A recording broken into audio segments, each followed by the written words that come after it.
There are several health risks associated with floodwater. Most notably, floodwater can lead to infectious and diarrheal diseases, chemical exposure, and other injuries. Chemical contaminants are chemicals toxic to plant and animals in waterways. The phrase chemical contamination is used to indicate situations where chemicals are either present where they shouldn't be or at a higher concentration than they would have naturally occurred.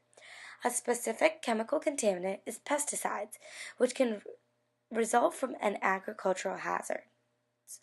The health impacts include headaches, tiredness and weakness, skin rash, abdominal pain, fever, decreased appetite, and chills and nausea. An example of a recent disaster where pesticides caused illnesses in humans was Hurricane Harvey. The farms found in areas affected by the hurricane had a heavy use of insecticides to prevent mosquitoes from eating their crops. This insecticide traveled into the floodwater and created a new source of disease and illness during the disaster. Another specific chemical contaminant is carbon monoxide. The health impacts include carbon monoxide poisoning, dermatitis, rashes, and increased cases of asthma. As an example of a natural disaster where carbon monoxide posed an issue was Hurricane Floyd in North Carolina. Environmental samples found polyethylene plastic that releases carbon monoxide in the environment. After a disaster, contaminants in floodwaters are dangerous and may cause infectious diseases or diarrheal diseases.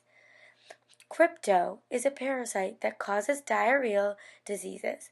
The outer shell makes the parasite more durable and less susceptible to chlorine and other disinfectants. It is the most common waterborne disease.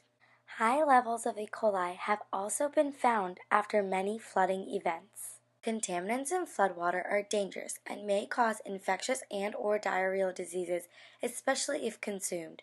To protect yourself and your loved ones from such diseases, engage in proper hand washing after making contact with floodwater.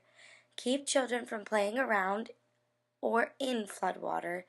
Ensure that children practice good hygiene, aka wash their hands prior to meals, and keep children from playing with toys that may have been in contact with the floodwater unless they have been properly disinfected.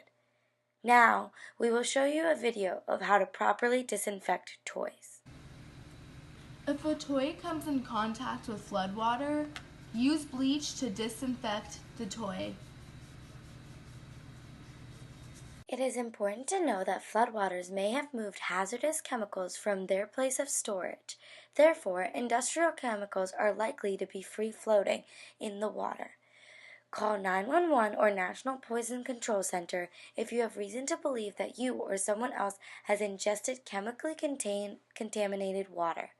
Contact the Environmental Protection Agency to report chemical and oil spills.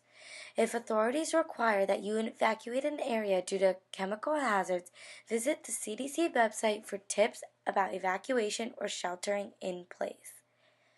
Wound infections. When open wounds contact floodwater, it is likely that an infection will develop. Avoid contact with floodwater by covering open wounds with a waterproof bandage to prevent wound infections. If a wound is exposed to floodwater, wash the area with soap and uncontaminated water. As the cleanup process begins after a natural disaster, there may be areas of flooding. Remember that swimming in floodwater is dangerous, no matter your ability to swim. Even shallow waters can cause fatality.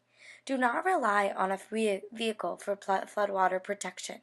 Vehicles can be easily swept away by floodwater. Constantly wash your children to prevent playing in or around water. It doesn't take long, and it doesn't take much water for young children to drown. In many cases, children who drowned had been out of sight less than 5 minutes and were in the care of one or both parents. To learn more, call CDC at 800-CDC-INFO.